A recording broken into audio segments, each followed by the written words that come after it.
Good morning, folks. I'm Nasywa and welcome to SMK 4 Tanjungpinang News Channel. In the next 5 minutes, we'll bring you updates and stories from Nusantara. Starting with severe flooding strikes Jakarta, Indonesia, more storms to follow. News.com, widespread flooding inundated Jakarta, Indonesia, Sunday night through Monday night, and more storms this week threaten to worsen the situation. Flooding quickly ensued Sunday night through Monday night in Jakarta as persistent rain and thunderstorm unleashed 300 to 450 millimeters or 12 to 18 inches of rainfall. On Tuesday, nearly 6,000 people were evacuated from parts of Jakarta. Runoff from the rain flooded dozens of roads and severely affected public transportation. The Trans-Jakarta busway were forced to halt operations on half its corridor Monday morning, while train services were disrupted. Flood waters reached up to 60 centimeters around the Presidential Palace and National Monument and brought a rapid rise on the Ciliwung River.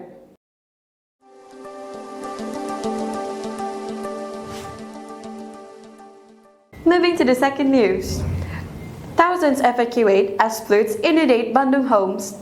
Around 15,000 homes in Bandung Regency, West Java, were inundated following heavy rain over the past few days, while more floods and bad weather are expected throughout the archipelago in the coming week. Bandung Regency Disaster Mitigation Agency, or BPBD, Chief Marlon said residents in 7 districts who previously insisted on staying in their flooded homes were being evacuated. Many of them who had chosen to stay have requested evacuation help, Marlon told the Jakarta Post. The affected districts are Balenda, Banjaran, Bojong Soang, Cicalengka, Dayakolot, Rancaikek, and Soreang. More than 4,000 people have left their homes since the floods hit on Friday morning. The number continues to grow because evacuations are ongoing, Marlon said.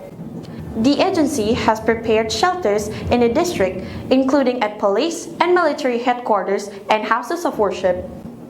Heavy rain caused the Citarum River to overflow, pouring water into Balenda, Dayakolot, and Bojong Soang districts. Flooding worsens after a section of the riverbank collapsed in Cilenyi. Roads were also inundated in Balenda, Bojong Soang, and Dayakolot, while flooding was also forced state-owned electricity company PTPLN to shut down 3 power stations in Balenda for safety. A spokesman for PLN's West Java and Bandung Distribution Office, Agus Yuswanta, said the shutdown affected around 1,800 homes in Parung Halang, Andir, Cikado, Cikaris, Cienteng, and Kulalet. We will turn on the power once authority deem it is safe for us to do so, Agus said.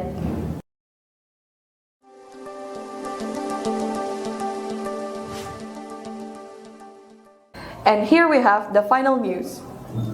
Very heavy rain accompanied by strong winds destroyed dozens of residents' houses. The residents who live in the village of Surabaya, East Java, cannot believe that their houses were destroyed by a tornado. As shown in Net TV Noon News, K, March 15, 2015, when the incident occurred, residents ran to save themselves. The wind was so strong, we all ran out from the house because the tiles and the roof of the house were flying, explained a resident. Residents whose houses were destroyed were forced to flee to their neighbors' houses whose houses were safe from the tornado. This incident resulted losses in up to tens of millions of rupiah. Meanwhile, a tornado knocked down electricity poles and some largest tree in Surabaya and Madura. As a result, electricity and telephone lines were cut off. Very strong winds also destroyed a temple. The outer fence of the temple was badly damaged. The strong wind tore down the outer temple fence and blew the roof away, said a resident. According to BMKG Region 1, Surabaya, Madura, the strong wind that occurred in Madura was called gusty, which had a speed of 34 knots per hour. That's all the top of our news. Again, I'm Nasywa Ataya. Thank you for tuning in. Good morning and see you.